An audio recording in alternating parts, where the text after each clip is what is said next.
My name is Bob Haozous. I'm a morphing Cherokee Apache from the Fort Sill Apache tribe.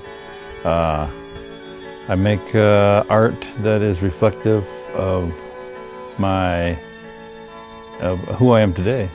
Basically what I do is considered political art, social art, whatever you want, but it's really not historically reflective. It's more like who we really are. My grandfather's name was Sam Haozous. His wife was Blossom Haozous. He was a descendant from Mangus Coloradus. My father is Allan Houser. He's slowly become internationally known, but it's going to take a long time because as an indigenous artist, he's classified as a craftsperson rather than a more meaningful artist in the Western world. Back in, when they first met the Apaches, they couldn't pronounce their names, and so they started giving them names like Smith and Sam Haozous. They didn't know how to say it, but they wrote it on Haozous, and that's what it is now.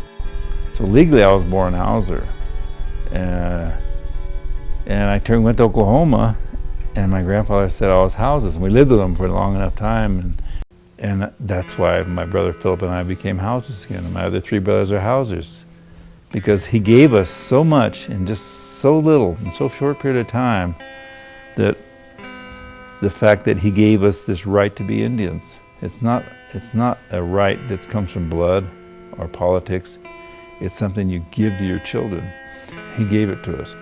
I don't even know when it was. I remember that we had a lot of people behind it. It was called Artificial Cloud.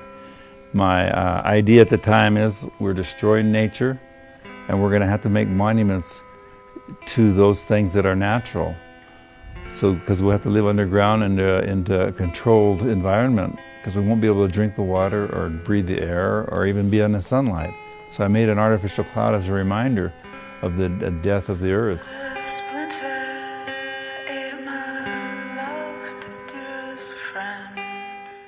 And that's all it was. It's just a very simple statement that lets the viewer do what they want with it. When we dedicated it, I told them basically that this is an indication of the future of the earth. We have to protect the earth and clear the air for our distant generations. And the mayor got up, the mayor at the time, and he said, "Well, Bob W. obviously is not from Oklahoma because look at the beautiful clear air we're breathing." And it's such a contradiction. And I'm sure everybody said, yes, it's true, because it was a beautiful day like this.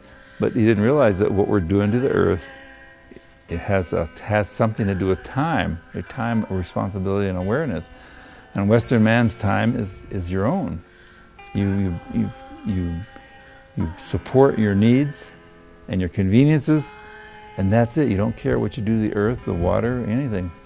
And so I did that piece for that, just to remind people of the responsibility to the earth. But what was really good about that process is everybody knew that there was something big and fun and exciting going up, and we had people volunteering to help. We put it on that bridge, and we had people in business suits running these concrete drills, and racist guys from factories who would never talk to a Native American were rolling up their sleeves and working and sweating, and everybody was putting it up, and we stood it up, and we all just stood there. It was like we raised a monument to ourselves finally. We did it, and it was more like, they may not have known it, but we're talking about the environment, and we're talking about serious issues.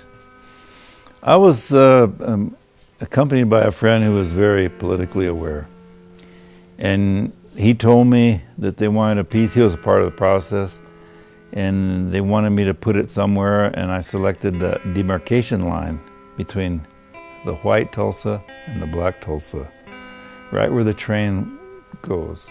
And they found that train bridge, and I said, this is going to mark where the races clashed.